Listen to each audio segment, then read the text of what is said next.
Nunca contei isso direito.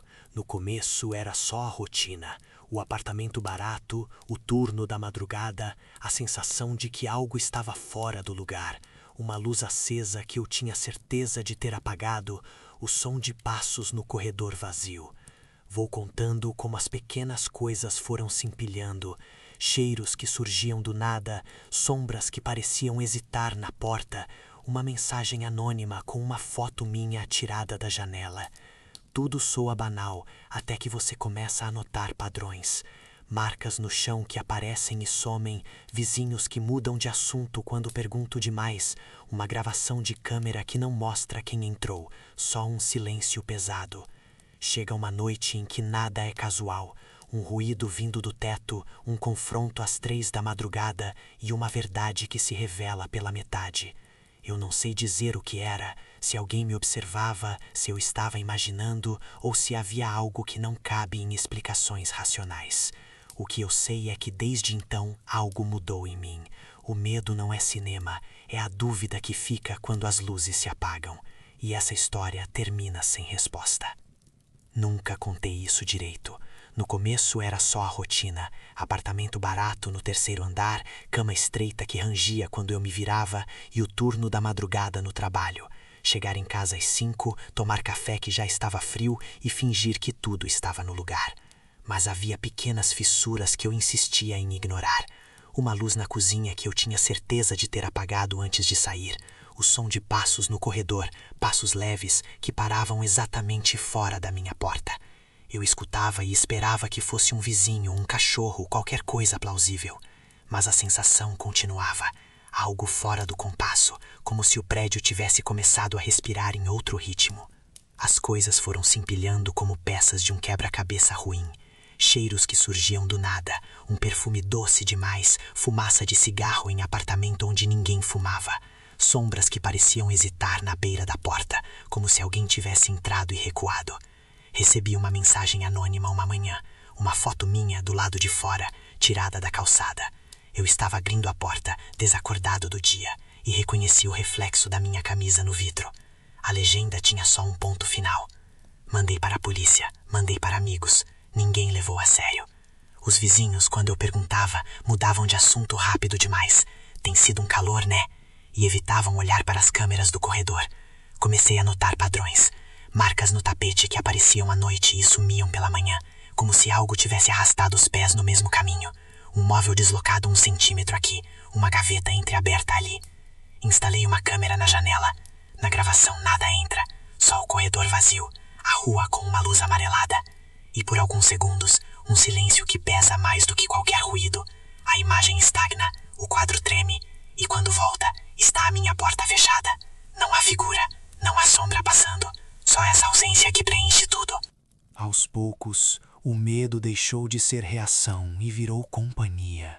Eu contava para mim mesmo que era imaginação, que cansaço cria monstros. Até a noite em que um ruído no teto me acordou às 3 da madrugada, e eu percebi que aquilo não era mais um acúmulo de coincidências. Quando fui verificar, encontrei algo que mudou tudo. E não é algo que eu consiga explicar facilmente. Vou contar exatamente o que aconteceu naquela noite. No começo, eu tentei racionalizar tudo. Apaguei e acendi fios de explicação.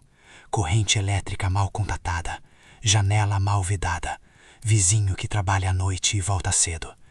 Mas as coincidências começaram a se alinhar de um jeito que doía. Havia marcas no chão do meu corredor, como se alguém tivesse arrastado algo pesado. Apareciam pela manhã e à tarde já não estavam mais. Uma vez eu sabia que tinha varrido, passei pano, e pela manhã havia sulcos frescos, como pegadas de quem rastejou de joelhos. O cheiro também era insistente, um odor de papel molhado e metal que vinha do nada e ficava pairando na sala como uma lembrança ruim. Fechei todas as hipóteses possíveis, rato, cano, mofo. Nada explicava que às vezes, quando eu fazia café, sentia um sopro frio na nuca e minha caneca vibrava como se alguém tivesse sussurrado meu nome. As pessoas reagiam de maneiras desconfortáveis quando eu mencionava essas coisas. A vizinha do 3A, Rosa, desviou o olhar e disse, secamente, Já ouviu barulho, né? Prédio antigo faz isso. Quando eu insisti, ela mudou de assunto, falou do tempo, do elevador novo. O porteiro, um homem grande com mãos ásperas, me ofereceu um sorriso curto e disse: "Não é nada, rapaz." Fui eu contra o silêncio. Comecei a anotar horários, a fotografar pontos onde as marcas apareciam, a deixar o celular gravando à noite. Numa manhã, encontrei uma mensagem no meu WhatsApp: "Não abra depois das 3. Anexada, uma foto minha dormindo, tirada do ângulo da janela, com as cortinas entreabertas como se alguém tivesse espiado ali por horas. O número era desconhecido, sem contato, sem placa. Reproduzi a gravação da câmera do corredor. O arquivo mostrava a porta do meu apartamento fechada, a luz do corredor oscilando, e então um corte brusco. 15 segundos de silêncio absoluto, que ao ouvir de volta parecia ter peso. Não havia passos, não havia ninguém entrando, apenas um silêncio que saturava a gravação, como se algo tivesse engolido o som. Voltei à bolência, sem muita esperança. "Arquivos corrompidos acontecem", disse o atendente com empatia programada. Eu sabia que não era só isso. As pequenas invasões continuaram. Um bilhete preso com fita na maçaneta que dizia apenas: "Veja embaixo." Um frasco de perfume desconhecido na pia. Marcas de dedos na janela que só apareciam quando eu estava no banho. Na noite em que não havia mais como fingir normalidade, ouvi algo no teto às 3 em ponto. Um arrastar lento, seguido de um som que soava como o meu próprio nome, dito devagar, como quem experimenta a pronúncia. Levantei, tremendo, e o corredor estava vazio. A porta do meu apartamento estava entreaberta. E foi ali, naquele ar pesado, que eu decidi que precisava enfrentar o que quer que fosse. Mas ainda não sabia se era humano, algo que se passava por humano, ou algo que não havia palavra para definir. Às 3 e pouco, quando eu empurrei a porta de vez, algo me esperava. Algo que começou a explicar parte da história, mas deixou o resto inexplicavelmente em aberto. Naquela noite, decidi não dormir. A rotina de medo já não me bastava. Eu precisava forçar a verdade a aparecer. Apaguei todas as luzes, deixei só a câmera apontada para a janela e fui me fingir de ausente no sofá, como quem espera a visita de alguém. O apartamento cheirava a café velho e a cimento úmido, um cheiro que, nos últimos meses, vinha sempre antes de algo acontecer. Meu celular vibrou uma vez, duas, e eu não atendi. Havia uma precisão naquele medo que eu nunca tinha sentido. Cada som parecia calculado para me testar. Às 2h47, ouvi o primeiro ruído no teto, um arrastar curto, como se alguém passasse por cima de uma madeira solta. Fiquei imóvel, até doer. Depois, passos leves na cozinha, parando exatamente atrás da porta da geladeira. Meu instinto me dizia para ligar a luz e correr, mas também me dizia para não perder esse momento. A porta abriu devagar, não com a violência de um invasor, mas com a hesitação de quem não quer ser notado. Uma sombra recortou-se no vão, pequena, curvada. Ouvi um sussurro. Era meu nome, dito de um jeito tão familiar que doeu mais que o medo. "Você está aí?" Minha voz saiu fina, falhando. Silêncio. Um objeto deslizou pelo chão e parou aos meus pés.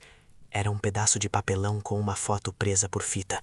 Uma foto minha, tirada de longe, do corredor do prédio. A mesma foto do celular anônimo semanas antes, só que mais nítida, com o reflexo da minha janela. No verso, uma palavra: ficou. O sussurro veio de novo, agora por trás do teto, um resmungo baixo e repetido, como se alguém repetisse um mantra.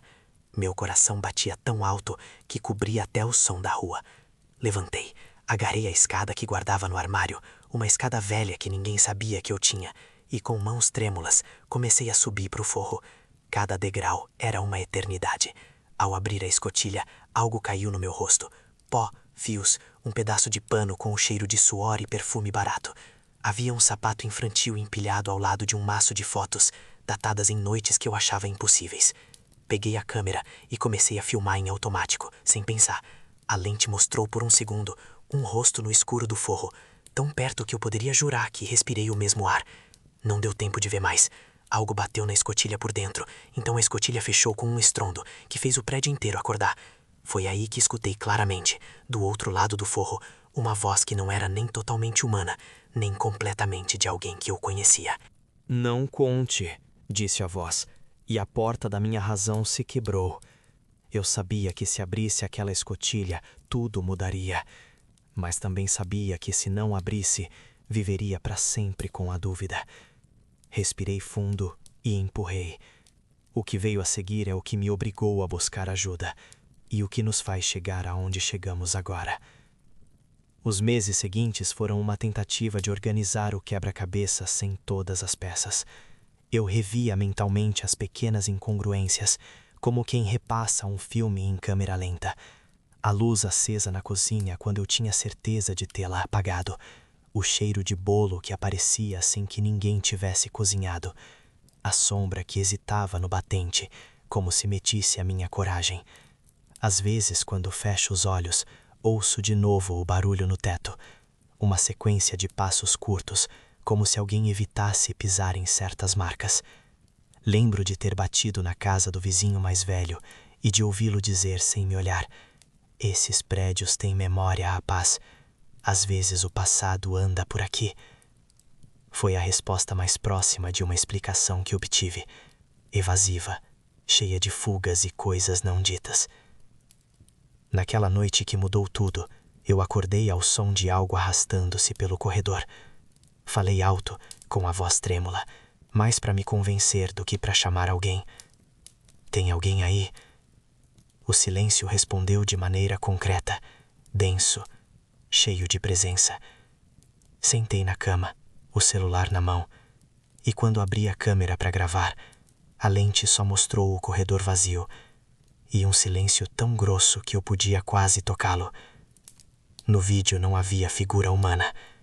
Havia, sim, um intervalo de 13 segundos de ruído branco, e depois o arquivo terminava como se tivesse sido cortado. Confrontei um dia a portaria, tentando puxar conversa com qualquer um capaz de admitir ver algo. "Eu já ouvi histórias", disse a atendente, e sorriu de um jeito que era desculpa e medo junto.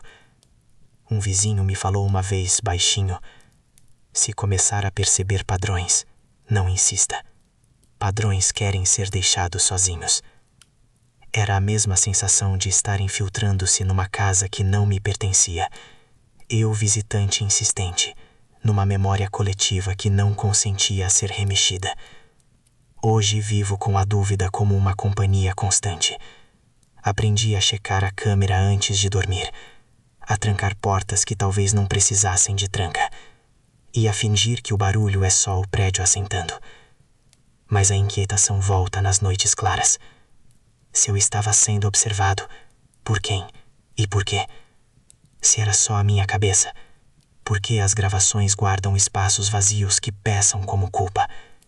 Não tenho resposta definitiva. Só tenho registros incompletos, olhares desviados e uma pergunta que não quer calar. Se você quer ver os trechos das gravações e ouvir o que mais encontrei nas paredes desse apartamento, inscreva-se no canal, curta, compartilhe e conte nos comentários. Você já sentiu que a sua casa sabia algo que você não sabia?